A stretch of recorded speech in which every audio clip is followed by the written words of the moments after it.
ჩვენთან არის ღმერთი. დღევანდელი სახარება კარგად ცნობილი ყველასთვის.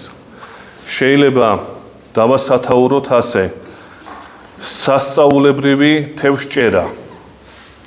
ძალიან ისეთი ერთი შეხედვით ბანალური სასწაული. არა მსგავსი სხვა სასწაულებისა. კერძო ფრაზია საუბარი. როდესაც მაცხოვარი ასწავლიდა ხალხს გენესარეთის ტბასთან, დაინახა ნავი სიმონ პეტრესი. და ეუბნება სიმონს, რომ შეცურეთ ღრმად. შეცურეს, იქიდან დაიწყო მაცხოვარმა დამოძღვრა ხალხისა და შემდგომ ეუბნება სიმონს პეტრეს. გადააგდეთ ბადეები, რათა თევზი დაიჭიროთ. პეტრემ ამ დროს მთელი ღამე იშრომა და ვერაფერი დაიჭირა. და ამის გამო ეუბნება, რომ მოძღვარო მთელი ღამე ვიშრომეთ, მაგრამ ვერაფერი დავიჭირეთ ჩვენ, მაგრამ შენი სიტყვის სამებრ ამას გავაკეთებ და რაც აღასრულა კიდეც. და იმდენი თევზი მოყვა ამ ბადეს, რომ უსკდებოდათ ბადეები. ამ დროს მოუხმეს გვერდზე მყოფ ნავებს ზებედეს ძეებისა, ისინი მოვიდნენ დასახმარებლად. როცა გამოიტანეს ეს ყველაფერი ნაპირას, ჩაუვარდა მუხლებში მაცხოვარს პეტრე და ეუბნება: გამშორდი უფალო, რადგანაც მე ცოდვილი კაცი ვარ. მაცხოვარი ეუბნება: ნუ გეშინია ამიერიდან კაცთა მებადური გახდები. ძალიან უბრალო თხრობა ერთი შეხედვით, როგორც აღნიშნეთ, მაგრამ რა შეიძლება დავინახოთ ამ თხრობაში ჩვენ? რატო არის არა მსგავსი სასწაული სხვა სასწაულებისა? თვითონ სასწაული რა არის? სასწაული ჭირდება ისეთ კაცს, რომელიც გამტკიცებას ელოდება ღვთისგან, ღვთის არსებობისა და კიდე სხვა. ესე იგი, როცა თუ ვადარებ ჩვენ ორ მდგომარეობას ადამიანის ცხოვრებაში, პირველი მდგომარეობა არის დაუცემელი ადამიანისეული სამოთხეში, ხოლო მეორე ცოდვი დაცემის შემდგომი. თუ კი ჩვენ წავიკითხავთ ყურადღებით შესაქმის პირველ თავს, ადამი როდესაც სამოთხეში მკვიდრობს, იქ სასწაული არ ხდება. იქ მთლიანად სასწაულია ყველაფერი. სხვათა შორის სასწაული ძველ ქართულად არის ნიშანი. ნიშანი რაღაცისადმი, რაღაცის მთქმელი. როდესაც ადამი და ევა ცხოვრობენ სამოთხეში, იქ სასწაულები არ ხდება. იქ არის მცნება, რომ ამ ხისგან ნუ შეჭამთ, დანარჩენი ხის ნაყოფები გეჭმა, იცით თქვენ ეს ამბავი, მაგრამ ერთი თხრობა არ არის მინიშნება, რომ რაღაცა სასწაული მოახდინა ღმერთმა სამოთხეში. რაღაცა გამოუცხადა ისე, ანგელოზია რაღაც. რატო? იმიტომ რომ დაუცემელ მდგომარეობაში მყოფ ადამიანებს სასწაული არ ჭირდებათ. სასწაული ჭირდება ისეთ ადამიანს, თვითონ მაცხოვარი ამბობს სახარებაში. მემრუშე ხალხს ჭირდება სასწაული, მაგრამ არ მიეცემა მას, გარდა იონა წინასწარმეტყველის სასწაულის. ეს სხვა არის, მაგრამ თვითონ სასწაული ჭირდება ურწმუნოებაში მყოფ ადამიანს. როგორ ურწმუნოებაში? ისეთ კი არა, რომ გაკერპებულია კაცი, არაფრის მიღება არ უნდა. იმას 10,000 სასწაული რომ მოუხდინო, მაინც არ მიიღებს მას. ეს არის სასწაული და საჭიროება მხოლოდ ის ადამიანისადმი, თუ კი ადამიანი რაღაცას ეძიებს და გასამტკიცებელი რო იყოს, დამადასტურებელი ღვთის არსებობისა, ასეთ ადამიანებს ეცხადებათ ხშირად და მოულინდება ხოლმე ასეთი სასწაულები. სიმონ პეტრეს შემთხვევა. ბანალური სასწაული. რატო ბანალური? იმიტომ რომ თუ სხვა სასწაულებს ჩვენ შევხედავთ მაცხოვრისას, არის ან მკვდართა აღდგინება ნაინელი ქვრივის შვილისა მაგალითად, ან 5,000 კაცის 5 პური დაპურება, ახლა მასშტაბური სასწაულია. ავიღოთ მაგალითად ქორწილში, წყალი რო ღვინოდ გადააქცია, მასშტაბური სასწაულია. და ამ დროს შევხედავთ პეტრეს გამოაკეთებს ამ სასწაულს. სასწაულებრივი თევზჭერა. ეხლა გასაგებია მშიერია პეტრე და მისი თანმხლები ხალხი, გასაგებია ეს. მაგრამ სადა 5,000 კაცი, სად ქორწილში დაპურება და დაღვინება ამ ხალხისა და სად ეხლა ეს მდგომარეობა? არ არის მასშტაბური აბსოლუტურად. ამიტომ ერთი შეხედვით ბანალურია. რისთვის აკეთებ ამას? რაში ჭირდება? ვინ დაინახა ეს? ვისთვის აკეთებ ამ ყველაფერს? აი კითხვა იბადება. ეს ყველაფერი გაკეთებული არის სიმონ პეტრესათვის. იმიტომ რომ ამ პეტრეზე, აი ამ კლდოვადობაზე მისი რწმენისა შემდგომში დაფუძნდება ეკლესია. და თქვენ იცით სიტყვები. შენ ხარ კლდე და ამას კლდესაზე დააღვაშენო ეკლესიայի ჩემი. მაგრამ ერთგვარი შემაგრება აი ამ მერყეობისა პეტრეში იყო სასწაულით გამტკიცებული მაცხოვრის მიერ. და როდესაც გამოდიან ნაპირზე. პეტრე როგორ ეუბნება? გამშორდი უფალო, რადგანაც მე ცოდვილი კაცი ვარ. ის რაც დაინახა მან, მიხვდა რომ ეს უბრალო კაცის გაკეთებული არ არის. სხვები არაფერს ეუბნებიან მაცხოვარს. ეს გამოფხიზლდა მხოლოდ და მხოლოდ. ამისი რწმენა გამოვლინდა ამ შემთხვევაში. და რო შევადაროთ პეტრეს ნათქვამი სხვა სახარებისეული თხრობებთან, ჩვენ მივხვდებით, რომ რა თქმა არის პეტრესი ეს. აი მაგალითად, როდესაც ღადარინელთა ქვეყანაში ჩადის მაცხოვარი, ეს არის ის ადგილი, სადაც დარბიან ორი ეშმაკეული. სამარხებში რო ცხოვრობენ ეს ეშმაკეულები და რო განკურნავს მათ მაცხოვარი. მაგრამ შედეგად დაიღუპება მრავალი ღორი, გახსოვთ, შეუშვებს ეშმაკებს ამ ღორებში. და ღადარინელები როგორ ეუბნებიან მაცხოვარს? გაგშორდი, რადგანაც ჩვენ ამის მიღება არ შეგვიძლია. მაგრამ პეტრეც ხო იმავეს ეუბნება, გამშორდი უფალო.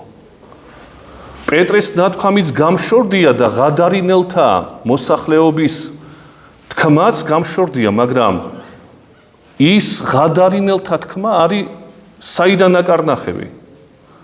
რომ გაგშორდი, რადგანაც ჩვენ ესეთი მოძღვარი არ გვჭირდება.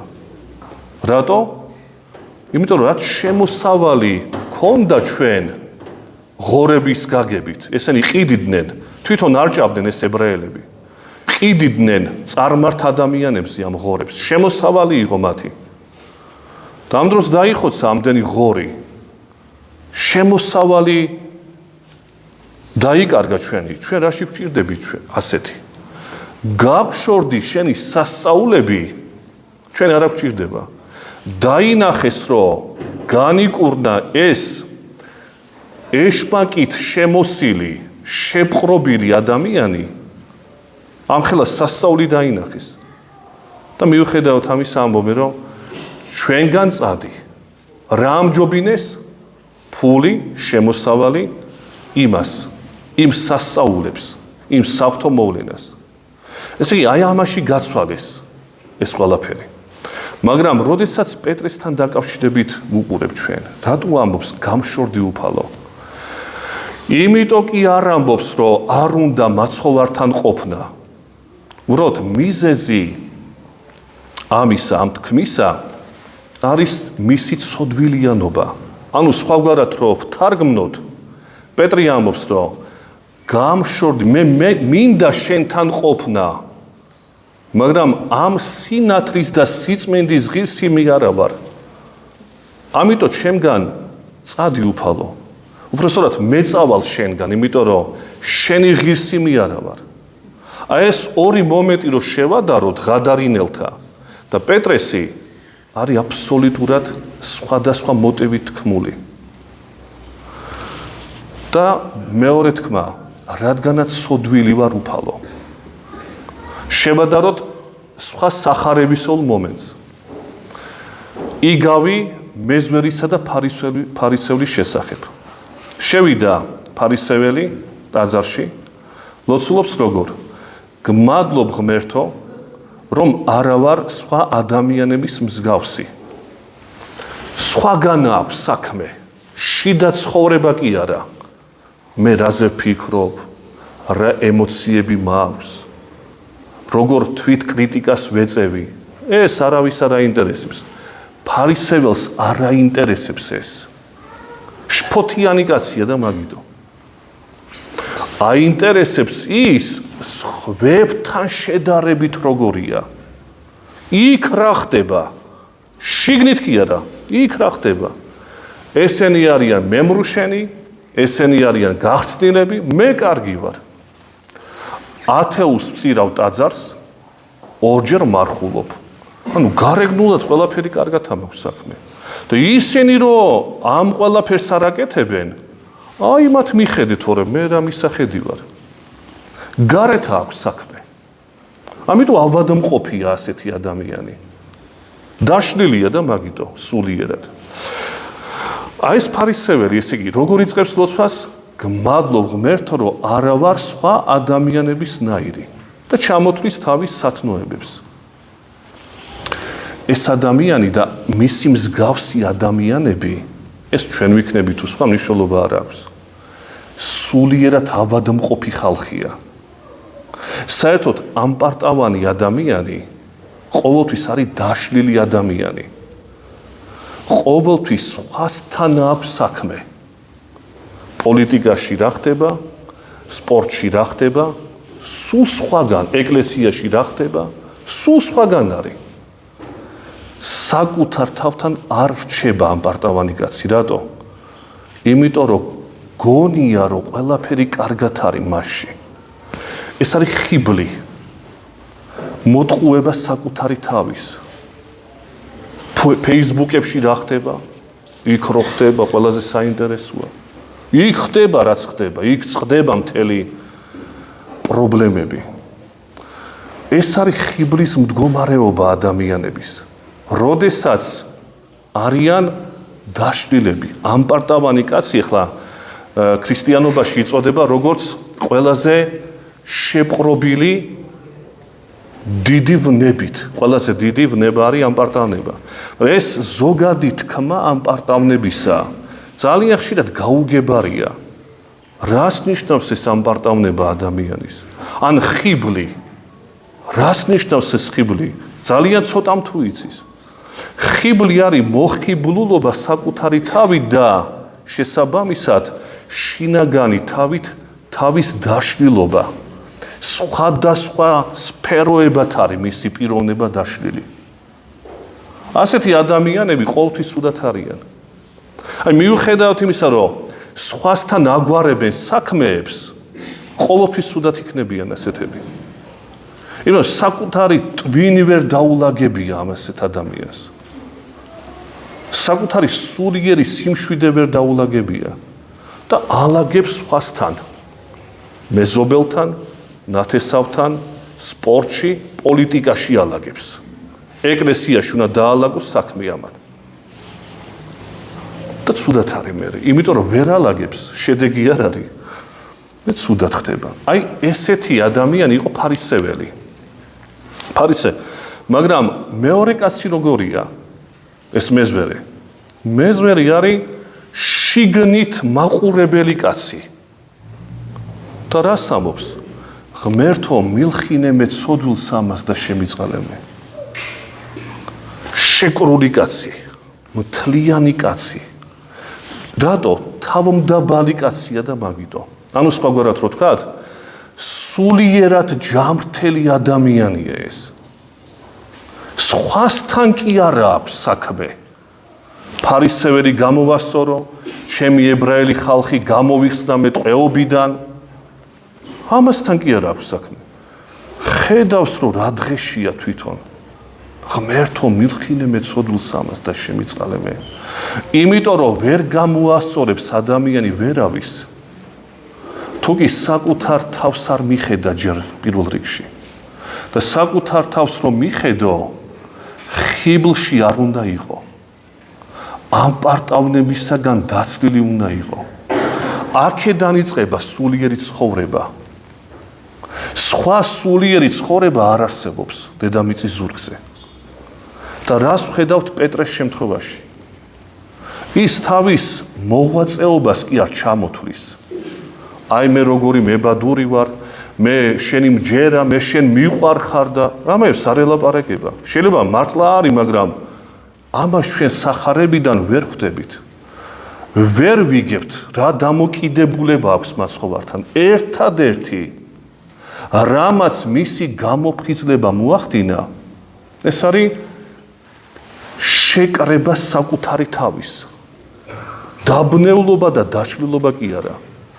საკუთარ თავს უყურებს და ეუბნება, ღმერთო, გამშორდი, რადგანაც მე ცოდვილი კაცი ვარ. როგორი სიყვარული აქვს, როგორი დამოკიდება არ ვიცით. ერთადერთი შიგნით იყურება და იმ სიწმინდესთან მიმართებაში ამბობს, რომ მე არა ვარ ღირსი შენი. როგორც მეზვერე, შიგნით მაყურებელი კაცია. აქედან იწყება თურმე მთელი რწმენა და ჯანმრთელობა გონების ადამიანის. გონება და სული ერთი და იგივეა. ხანდახან ჩვენ ხვდებით დამახინჯებულ აზრებს, რომ გონება სხვა არის და სული სხვა არის. მამებთან, წმინდა მოზღუდებთან, პნევმა, ანუ სული და ნუსი, ანუ გონება, გონი, ერთი და იგივეა. იდენტური ცნებებია. და როდესაც შენი გონება არის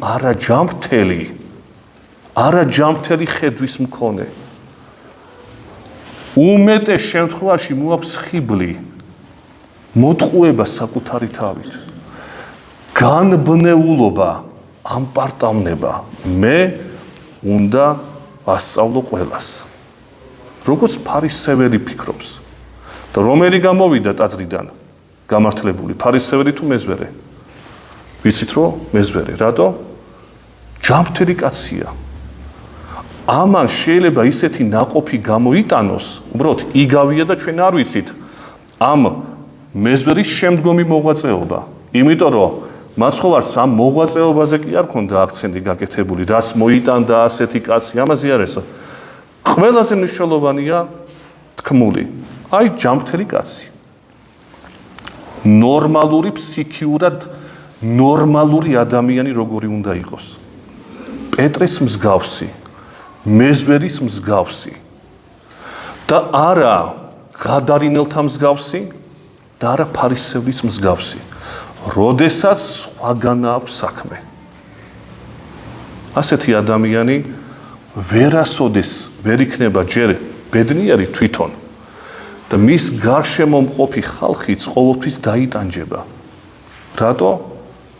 ფსიქიურად ავადმყოფია და მაგიტო.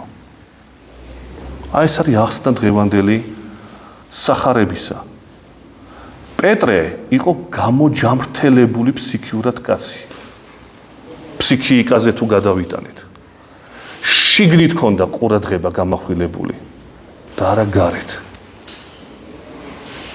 ხო შეეძლო ეთქვა, რა კარგი ხარ, აბა ეხლა შენ გაგვათავისუფლე და ასე შემდეგ და ასე. არა. სულ სხვა რამეზე ლაპარაკობენ. სულ სხვა რამეზე. რაც არის ჩვენი მაგალითის მომცემი. სად ვიმყოფები ჩვენ? პეტრეს მდგომარეობაში, მეზვერის მდგომარეობაში, თუ ფსიქიურად ავადმყოფ ადამიანების რიგში ვართ? სად ვარ ჩვენ? რა ინტერესებით ვცხოვრობთ ჩვენ? რა არის ჩვენ გულში ყველაზე მთავარი? საუნჯე ჩვენი სად არის? და სადაც არის, იქ ჩვენი გულია, ნათქვამია სახარებაში. ეს სად ვიმყოფებით? ქრისტესთან თუ ხარ, შიდა ცხოვრებით ცხოვრობ. თუ არა ხარ, დაბნეული, დაცლილი, გახლეჩილი კაცი ხარ. და შენი სულიერი ცხოვრება ჭყალებში არის, რა თქმა უნდა, ავადმყოფური. არის სულიერი, გონია რომ ასია, რომ ვაი ამ ცხოვრებას. ხიბლის მდგომარეობაში მყოფ კაცისას. დაგლოცოთ ღმერთმა და მოგცეს უფალმა გული გონიერი და ჯანმრთელი გონება, რომლის დასაბამიც არის შინაგანი ცხოვრებით ცხოვრება პირველ რიგში. და მერე უკვე აქედან გამომდინარე რაც იქნება, ეს მეორე ხარისხოვანია. ჯვარი გეწეროთ, გაიხარეთ.